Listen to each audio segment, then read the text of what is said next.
ఏటుకూరు గ్రామంలో వీఆర్ఓ ప్రతి పనికి డబ్బులు అడుగుతున్నాడు అని అన్నారు. ఏటుకూరు 16వ డివిజన్ నిశంకర్రావు నాగేశ్వరరావు అధికారంలో ఉన్న మాకే ఇలా ఉంటే కొంతమంది గ్రామస్తుల ప్రజలకు ఎలా ఉంటుందో అని అన్నారు.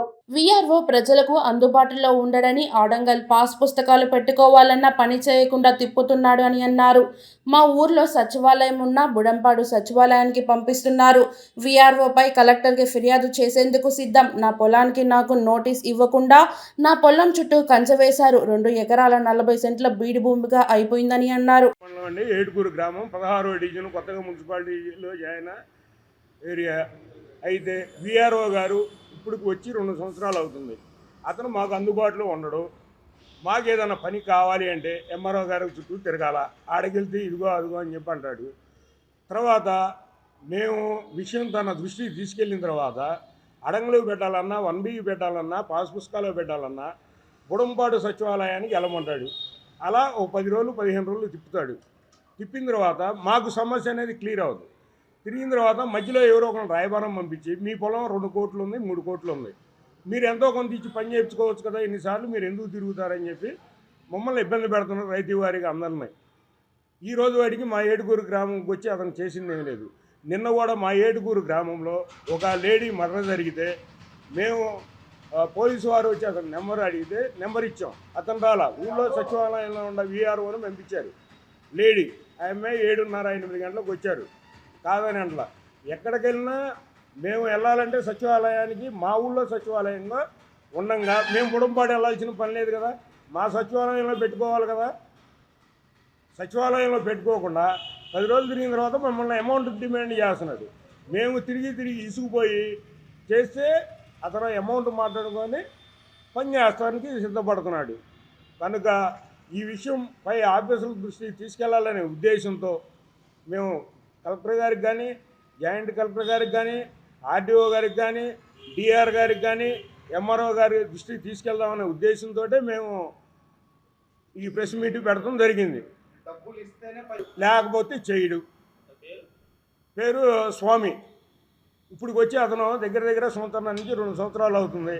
అతనికి ఒక మా అధికార పార్టీ క్యాండిడేట్ ఒక కొమ్ము కాసాడు ఊళ్ళో. అతను తొత్తు, అతను ఏం చేస్తే అది. ఇతనైతే మటుకు ఊళ్ళోకి రాడు.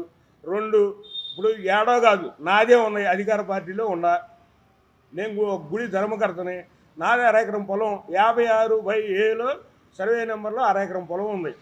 నాకు తెలియకుండా సర్వేయర్ గారు, పున్నమరాజు గారు, వీఆర్ఓ గారు వీళ్ళంతా నాకు నోటీసులు ఇవ్వకుండా నా పొలానికి వాళ్ళు వచ్చి 10 సెంట్లు తగ్గించి చుట్టూ రాళ్ళు బాతేసి వెళ్ళారు. ఇదేందని చెప్పి నేను 2 నెలలు వాళ్ళ చుట్టూ తిరిగా, అయినా తగు యాక్షన్ లేదు. అయితే ఇదిగో చేద్దాం అదిగో చేద్దాం అన్నారు. వాళ్ళు ఏదో మళ్ళీ గ్రీవెన్స్లో పెట్టారని చెప్పి నాకు మొన్న 31వ తారీఖు 17వ తారీఖు 1వ నెల ఎంఆర్ఓ గారు సైన్ చేశారు. నాకు వాట్సాప్ పెట్టారు. నేను ఊళ్ళో లేను. మీకు అది కూడా క్లియర్గా చూపిస్తాను. ఇగో నాకు ఎంఆర్ఓ గారు సైన్ చేసింది 17/1/2024. నాకు ఇచ్చింది ఎప్పుడు 31వ తారీఖు కల్లా నా డాక్యుమెంట్ సబ్మిట్ చేయమన్నారు. నాకు వాట్సాప్ పెట్టింది 2వ తారీఖు 2వ నెల. 31వ తారీఖు నేను ఎలా సబ్మిట్ చేస్తాను? వీళ్ళ ఘోరాలు అట్లా ఉన్నాయి. ఇప్పుడు ఈ విధంగా 2 ఎకరాల 47 సెంట్లు అక్కడ బీడుబడి ఉన్నాయి వీళ్ళు చేసిన పనులకి. అదేంటే కోర్టులో ఉందన్నాం అనుకోండి, కోర్టులో నీకెట్టా చెల్లిద్ది అంటారు. అంటే కోర్టు జడ్జిమెంట్ వీళ్ళేనండి, వీళ్ళనే చేయాల్సింది. ఇదిగో రికార్డు ఉంది, నాకు వాట్సాప్ పెట్టారు. 17వ తారీఖు ఎంఆర్ఓ గారు నోటీసు సర్వే చేయమని ఇచ్చాడు. 31వ తారీఖు నాకు పెట్టారు. 31వ తారీఖు కల్లా నాకు నా డాక్యుమెంట్ పెట్టమన్నారు. నాకు పెట్టింది ఎప్పుడు వీళ్ళు 2వ తారీఖు 2వ నెల 2024. వాళ్ళు ఇచ్చింది 1వ నెల 31వ తారీఖు 2024.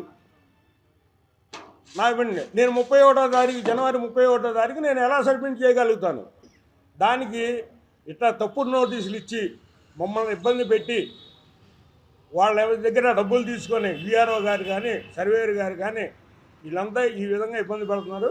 కనుక పై ఆఫీసుల దృష్టికి తీసుకెళ్లాలనే ఉద్దేశంతో మేము కడుపు మండిపోయి మేము ప్రెస్ మీట్ పెడతాం జరిగింది.